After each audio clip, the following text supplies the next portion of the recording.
I'm Jane Turner from writewithjane.com, and I just wanted to share an experience that I've had after going down a rabbit hole and buying a book that I had no intention of buying. Now, this came about after a conversation I had with Melinda Hurd. We were talking about book trailers, and she mentioned that one of the authors she's worked with recently put their trailer on Booktopia.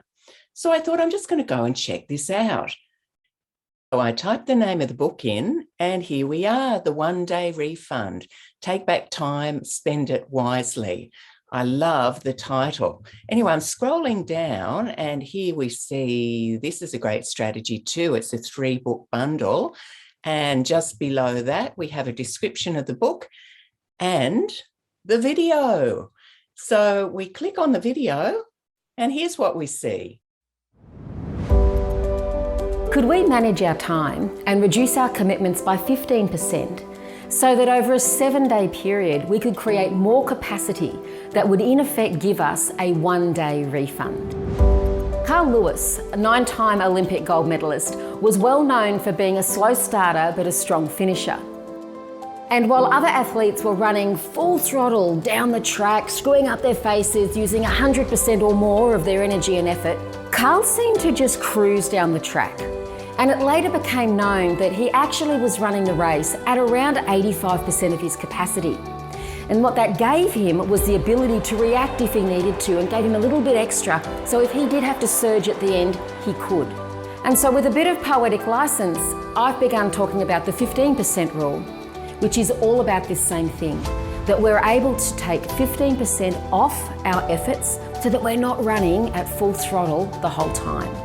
Too many people tell me that they're out of control, overwhelmed, and at risk of failing at the important things. They tell me that they don't have the bandwidth to be able to react and respond to the changes that life throws at them.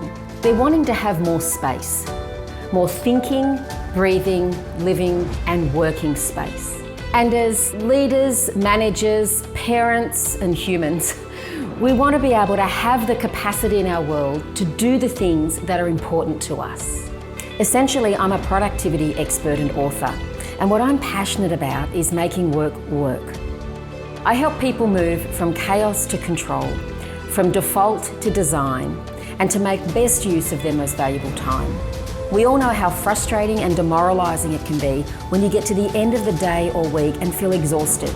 You have no time or energy for the important people or activities in your life. When it comes to time, many of us are overspending, over budget, and overwhelmed. We're buying into other people's needs, priorities, problems, and dramas. In order for this to change, we need to stop repeating these behaviours. Would you like to feel more calm and in control? Would you like to comfortably be on top of things? Would you like to have the space to spend time on the people and activities that are most important to you? Part 1 is all about why we need to take back time and why reducing our efforts by 15% will actually help us be more successful.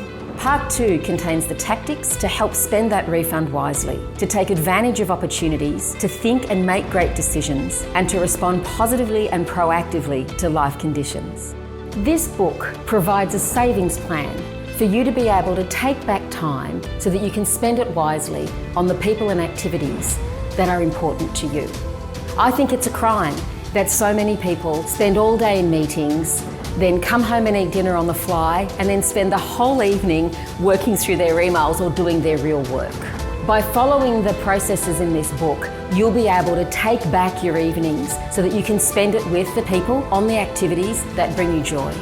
You could stay in the vicious cycle of exhaustion and overwhelm, or you could make a decision right now to stop, take stock, and choose to do your life differently and make changes that'll give you more thinking, breathing, living, and working space.